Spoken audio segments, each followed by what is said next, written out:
Have you ever wondered how you can increase your colour saturation so your images really pop, or remove unwanted glare of wet surfaces like leaves and rocks? In this week's video, we're going to look at the most valuable filter you can own, which is the polarizer, and it's coming up now. Hi everyone, I'm Adrian Rankin and I'm here to share with you the best tips and tools to help you improve your own landscape photography. I spend a lot of time outdoors in forests or woodlands, or in Australia we call it the forest. No, we don't call it the forest, we call it the bush. Got that wrong myself.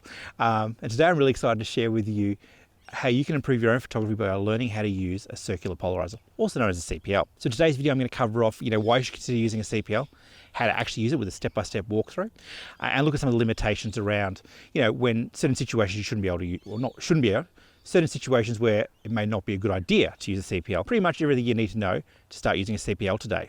Okay, so what causes polarized light? So polarized light is how the light interacts with your landscape on the scene that you're photographing. So polarization or polarized light is caused by things like pollution, moisture in the atmosphere, and on wet or reflective surface, so thinking waterfalls, creeks, lakes, those kind of things as well. So I thought I'd come out today and talk to you through how we're going to use a circular polarizer in forest or woodlands photography. We had a lot of rain overnight, so the forest floor and the bush is actually quite wet, damp, so there's a lot of reflective surfaces. So it's a good example to show you how by using a circular polarizer we'll be able to saturate the image and make those greens really pop in the ferns and the foliage, but also reduce the glare on the foliage as well. So you'll see that in a moment as well. If you look to social media, Instagram, those sort of places over the last handful of years, when you see a really highly saturated image, apart from moving the saturation slider perhaps in Lightroom, a lot of times people are using a polarizer or a circular polarizer depending on their system and their kit as well. And it provides the opportunity to saturate the colors, make them really pop, and as I said before, reduces those reflective surfaces and glare on things like rocks and leaves. So I think for me, having a circular polarizer or polarizer in general is one of the most important part of my kit. I recommend it for any landscape photographer. It's a filter that you just basically need to have, because ultimately, as it stands today, you cannot replicate that effect in Photoshop, Lightroom, at this stage anyway, but who knows what the future might bring. But right now you can't actually replicate that effect. So by having a circular polarizer, in my case, in a forest or woodland situation, I may or may not use it depending on the artistic choice I'm looking at or the conditions, but certainly when it's really wet and moist and damp on the forest floor, 9 times out of 10 I'll take an image with both. So I'll do one with a circular polarizer on, one without, just to have a look when I get back into Lightroom and have a look at what I think visually looks appealing and what I'm trying to, what kind of image I'm trying to create or compose. So a couple of things to keep in mind. So think of a circular polarizer as like when you put your sunnies on or your sunglasses on. And the other thing to be aware of is that obviously by reducing the light hitting through to your sensor, depending on the circular polarizer system that you're using, can be anywhere between 1 and 1.5 stops of light.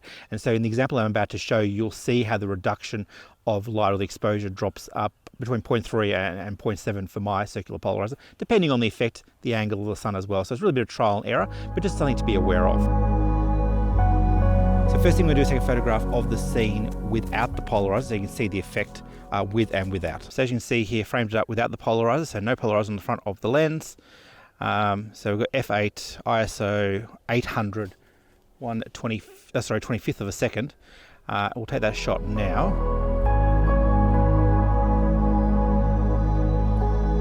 Okay, so today I'm using the Sony a7 III as normal, but I'm also using the Sony 24-105 f4. So for this lens with my filter system, which is by Nissi, I need to put on a lens ring or filter thread.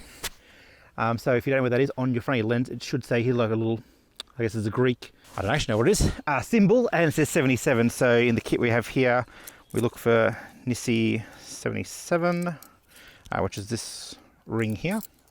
And then we just put it on the front.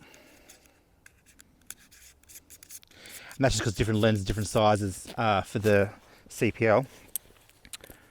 And then we'll grab out the Nissi circular polarizer, which has its cap on it. And very easy to install, literally just twist on at the front there, like that. And remove the cap, and we're on. You can see that the polarizer now being on, the colors are much more saturated and the glare's been reduced. So in the previous photograph we looked at, we saw that the contrast of the colors, there was a little bit of sheen on them, which I'll show you those photographs on the screen shortly.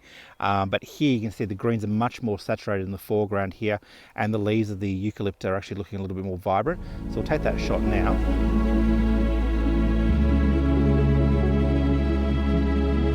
sun's now 90 degrees to my left or left of camera. So this is out the polarizer on. I'm just going to turn on the front now. And just see those greens in the foreground, those ferns. Now much more saturated and the colour separation is improved.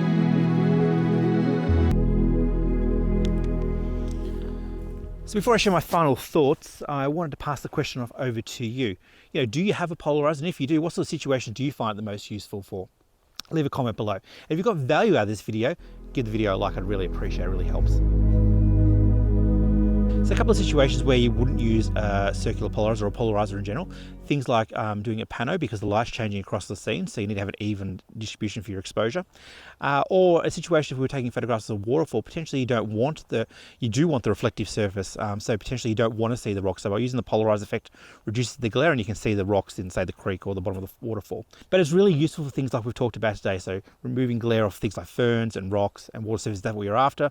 It really helps in terms of making creative decisions. So we talked before about whether you want a softer image or a more highly saturated, you want images to pop. Those are the kind of situations where you would use a polarizer. If you're keen to learn more about forest and woodland photography, the next video you should definitely watch is one I filmed in a cool temperate rainforest here in southeastern Australia a few months back. I'll leave it in the card up here and a link in the description below as well. I'll see you in the next video.